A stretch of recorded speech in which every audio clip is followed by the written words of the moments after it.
Трябва да си я направите. Ще ви хареса много. Хоп, хоп. И сме готови.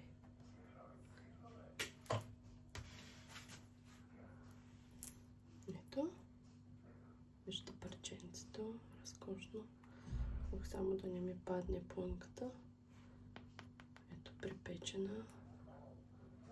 Тук се виждат и нашите сурови ядки. Чудесна е на вкус, опитайте. Разкошна е. Ето. Още едно парченце. Припечена по края.